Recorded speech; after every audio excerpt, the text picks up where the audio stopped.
Muğalim Arzamatova Çınara Jumaliyevna. Студент Эргешбаев Мыктыбек.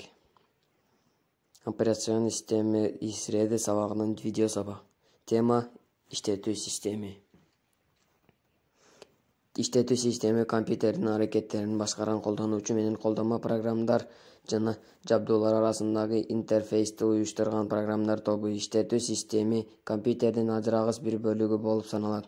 Компьютер иштетүү системисиз иштей албайт.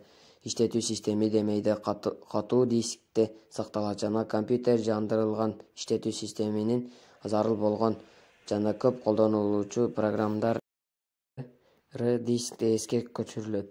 Иштетүү системи бул программдар тобу. Питер Нортон белгилүү америкалык программист, АКШнын Сиэтл шаарында туулган.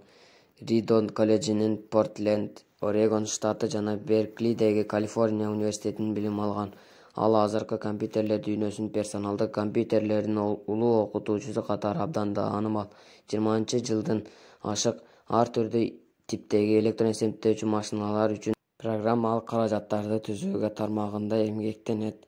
Анын дүйнөдөгү кеңири тараган өтө популярдуу Нортон Commander, Norton Utility жана башка программаларын кимдер гана билбейт. Ал окурмандарды купулуна толгон белгилүү китептердин да автору. Азыр П. Нортон Санта Моника шаарында, Калифорния штаты, АКШ жайгашкан өркүнү өсүп жаткан программалык каражаттарды жасоочу Петер Нортон Computing Inc. фирмасынын башкаруучусу.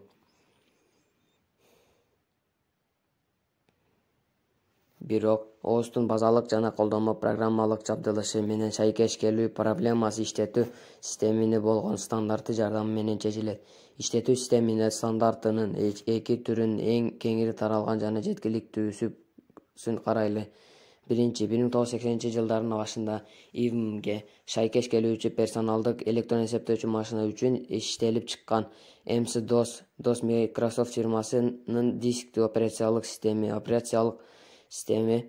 Азыр бул системинин эң көп аналогдору бар. Экинчиси, Microsoft фирмасынын чыгарган Windows операциялык системи. Ал IBM'ге шайкеш келүүчү компьютерлер үчүн операциялык системанын стандарты болуп калды. Windows'тун жаңы версиялары өзүнүн мурункулардан негизинен кошумча мүмкүнчүлүктөрү интернет тармагынан иштөөсү менен айырмаланат. Көпчүлүк ООС модулдук принцип боюнча түзүлөт. Модулдар системасынын негизги функцияларын ишке ашыруучу программалар камтыган айрым файлдар болушат. Билл Гейтс программалык камсыздоону өндүрүүчү Microsoft фирмасынын негиздөөчүсү. Ал дүйнөдөгү эң бай адамдардын тизмесинен 131-орунда алган 33 жашта болчу. Көрдүңөрбү электрон эсептөөчү машина эмнеге жеткирерин? Уильям Гейтс өзүнүн ийгиликтерине, таланты жана ишкердүүлүгүн туура багытын тандап алышы менен жеткен. Клавиатурасы, дисплеи жана сырткы ээси жок. Оперативдик ээси 128 байт эле болгон.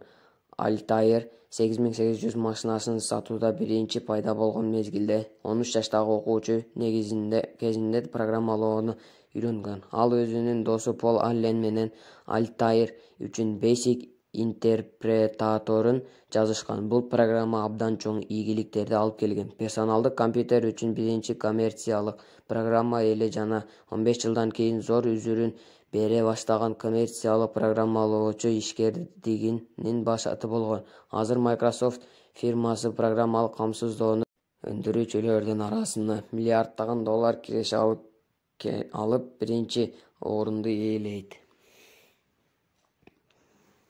Саналган модулдардан сырткары, ООСтун курамына системинин сервистик функцияларын аткаруучу өзүнчө программа болуп эсептелет. Утилиттер да кирет. Утилиттер системалык же жумушчу дисктер жайгашышы мүмкүн. Эгер процессор жана эс мээсинин ролун аткарса, дисплей компьютердин жүзүнүн бети болсо, анда операциялык системаны анын жаңы деп эсептешет. Жогоруда каралып кеткен функциялар ООСтун ядросун түзгөн системалык программаларда жүзөгө ашырылат. ООСтун ядросу дайыма электрон эсептөөчү машинанын оперативдик ээсинде болот. Калган программалык камсыздоолор сырткы алып жүргүчтөрдө жайгашат жана көп учурда ООСтун ядросунун айланасы деп аталат. Ага ар кандай утилиттер, архиваторлор, антивирус жана башкалар кирет.